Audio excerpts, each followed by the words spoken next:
À l'Assemblée nationale, dans une déclaration rendue publique, les élus nationaux de l'Union sacrée de la nation appellent les collègues du Front commun pour le Congo au respect des principes démocratiques. Ces députés fustigent le refus des élus du FCC de participer au débat et à l'adoption de la loi électorale et exigent un dialogue en dehors du Parlement, lequel dialogue ne vise que la non-tenue des élections dans les délais constitutionnels et le partage du pouvoir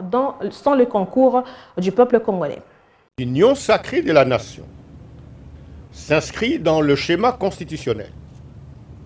et ne peut compromettre les valeurs démocratiques pour lesquelles elle s'est battue et séparée du FCC et auxquelles elle demeure fermement attachée. Elle réaffirme l'engagement ainsi que la détermination du président de la République, chef de l'État, son Excellence Félix Antoine Tshisekedi Tshilombo, maintes fois réitéré pour l'organisation de meilleures élections que le pays n'a jamais connues en 3 cycles, c'est-à-dire des élections crédibles, inclusives,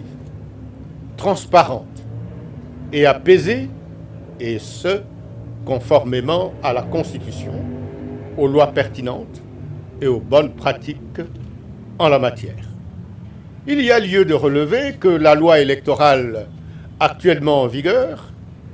est un héritage du FCC seul, alors que la proposition de sa modification actuellement en discussion à l'Assemblée nationale n'est pas l'œuvre de l'Union sacrée, mais plutôt celle de l'opposition à l'époque où FCC et CACH étaient en coalition. En outre,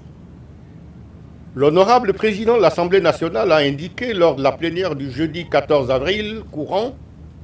consacrée à la présentation de la proposition de modification de la loi électorale, qu'il suspendait le débat pour un délai d'1 semaine.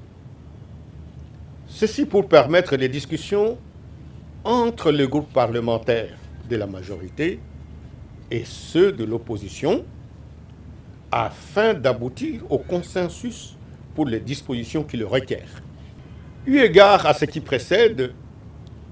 nous prenons le peuple à témoin sur l'attitude antidémocratique du FCC, qui, à proprement parler, tend à bloquer le processus électoral et à pérenniser la culture du glissement et des dialogues de partage du pouvoir.